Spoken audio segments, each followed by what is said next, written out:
Why use Wi-Fi channels other than 1, 6 or 11?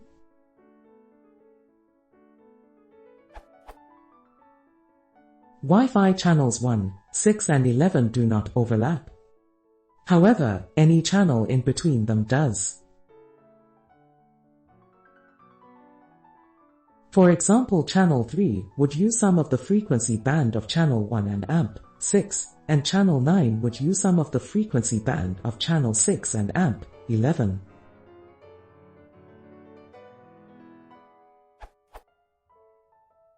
Why would one choose to use channels other than 1, 6 or 11 if that is the case?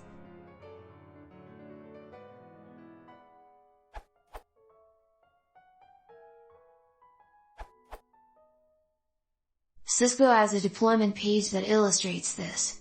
The problem comes from having the center frequencies on 5 kHz separation, but with 22 MHz wide passbands.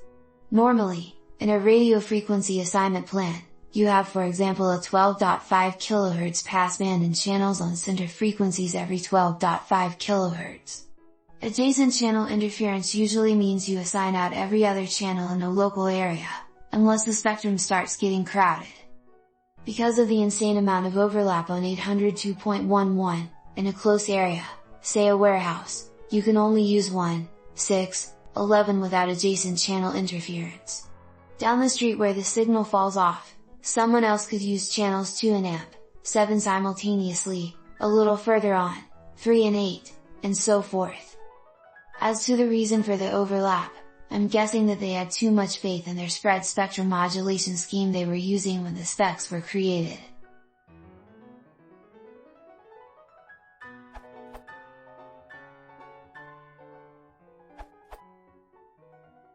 IEEE 802.11 signals are designed to partially overlap.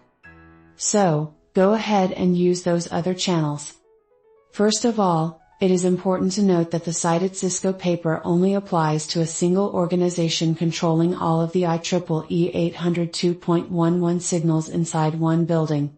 It does not apply to the myriad of Wi-Fi signals you may encounter when scanning your neighborhood. Wi-Fi in the wild, so to speak, is a different story.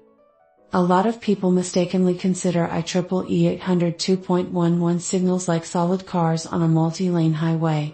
They frown upon people driving over the lines, partially occupying more than one lane.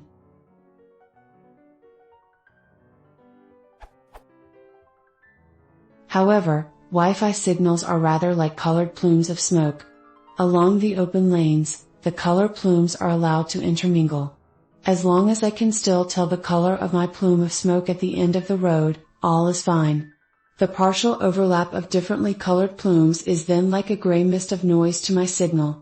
This technique, employed by 802.11b, is called spread spectrum, or rather direct sequence spread spectrum, DSSS, to be precise. The technical term for plume of smoke in DSSS is pseudo-noise, PN, code.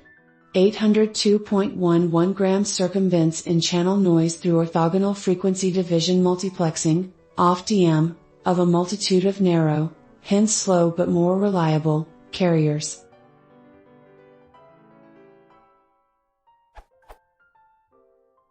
For this very same reason, in moderately congested neighborhoods, one stands a very good chance to benefit from not sticking to the proposed January 6, 2011 channel scheme. Not sticking to January 6, 2011 will prevent your devices from being silenced by the IEEE 802.11 RTS/CTS/AC, request to send, clear to send, acknowledge, of alien devices on the same channel. So not sticking to the January 6, 2011 channel scheme may effectively increase your data throughput in many cases. You will need to test it on a busy time of the day to know for sure.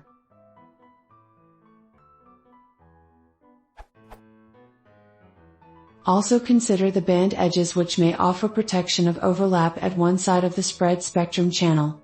Over here in Belgium, I am lucky that I may use channel 13 centered at 2.472 GHz.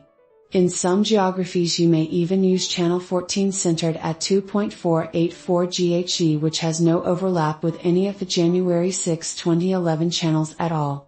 Most equipment though comes pre-configured for use in the US, where the available 2.4 GHz channels are limited up to channel 12. If you live outside the US, tell all of your equipment so. This will open up more channels. On new/Linux machines, this easily done with the following command, where B is the ISO 3166-1 alpha 22-letter country code for Belgium.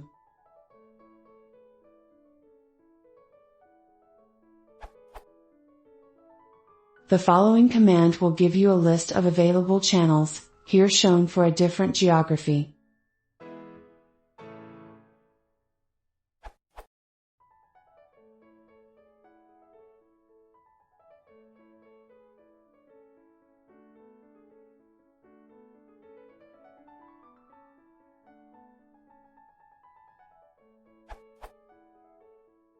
More importantly, do not forget to also properly configure your base station. Look up the manual.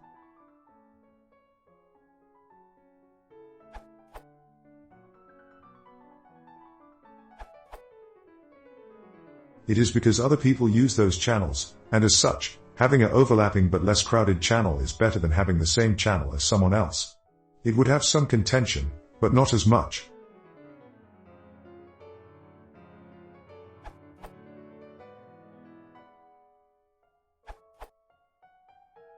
The nonsense that only channels 1, 6 and 11 should be used because they do not overlap, is spread on so many expert websites, such as this URL, that it must be true. Even the Charter/Spectrum installers here in Texas disable the auto channel feature on their own cable modems and gateways because they are told to do so. The IEEE 802.11 standards, I am an IEEE member, by the way, are designed for overlapping channels, with the actual rule being use the least congested channel.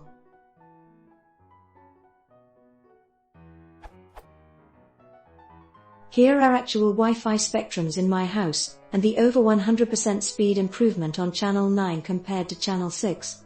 Notice all my Charter/Spectrum neighbors piled on top of each other on channels 1, 6 and 11 by policy. Those proclaiming the selfishness of using channel 9, for example, because it causes interference to neighbors following the rules on channels 6 and 11, don't have a clue that the channel bandpass curves show that channel 9's power is down 10 dB, to 1/10, on channels 8 and 10, and down over 30 dB, to 1/1000th, on 6 and 11. How about the selfishness of using channels 1, 6 or 11 and putting 100% of your power right on top of the same channel your neighbors are using? Wi-Fi spectrum at my home channel 6 versus channel 9.